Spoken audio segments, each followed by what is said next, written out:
Yes, villagers, school has just started up or is about to start. We got 4 things that your child needs to know before starting school.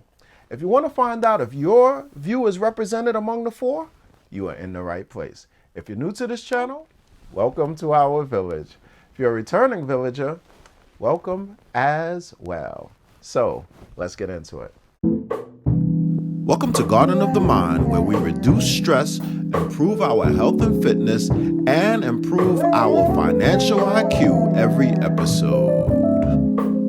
We must believe more than we see. Maya Angelou once said that people may forget what you say to them, but they'll never forget how you make them feel. So while we're giving you words to say, we need you to massage them and make them your own to produce a feeling in your child.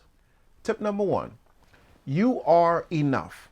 Most of the times our students are wondering whether the friends that they had last year are going to be returning, if people are going to like them, whether their teacher is going to like them. Ease that discomfort by letting them know that you are enough.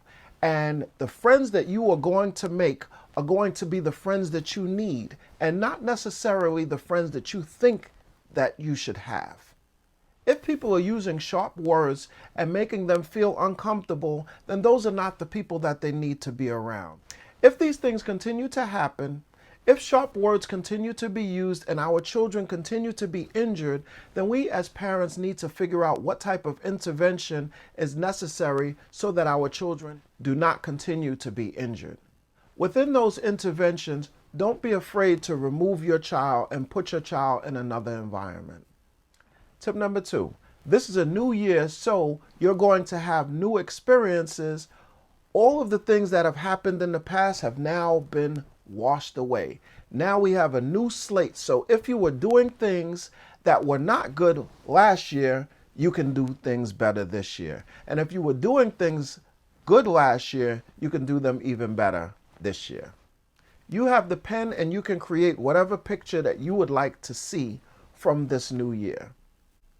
So if you don't want it to be like last year, then draw another picture. Tip number 3, I'm proud of you. There are so many children who have yet to hear those words from their parents because their parents are trying to figure out how they can make their children better. And in their quest to try to make their children better, they don't realize that their children have already achieved certain goals that were not celebrated. So they continue to pursue this perfection without recognizing the gains that their child has made. Let's celebrate those gains and let our children know that we are proud of them.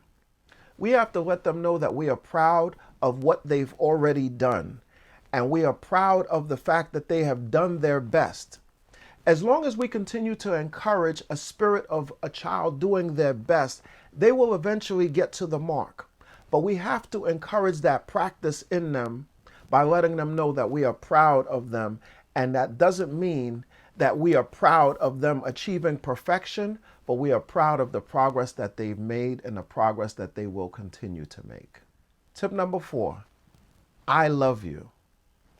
We have to tell our children that we love them. We have to remind them. So many parents I hear say, well, my children already know that I love them. Or the clothes that I buy them shows that I love them. Or the house that I provide every day shows them that I love them. But our children also need to hear that we love them, and they also need to hear that that love is not based on what it is that they produce, whether that be good grades or whether that be following instruction to the letter.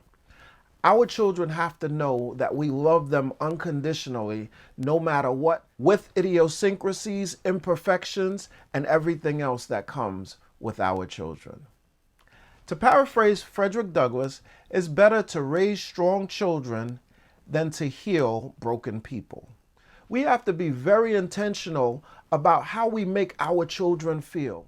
Childhood is such a small part of life, but most of us relive it all the time in our adulthood. If we spend time being intentional on how we make our children feel, we will inevitably have a better society. If you like this video, please give it the thumbs up. If you like this channel, please subscribe. If you want to know when I post, which is Wednesday, click on that notification bell. You get that ding on your phone, and you know that a new video is waiting for you. And remember, thoughts are actions, words have power, and actions have consequences. I'll see you next week. See you then.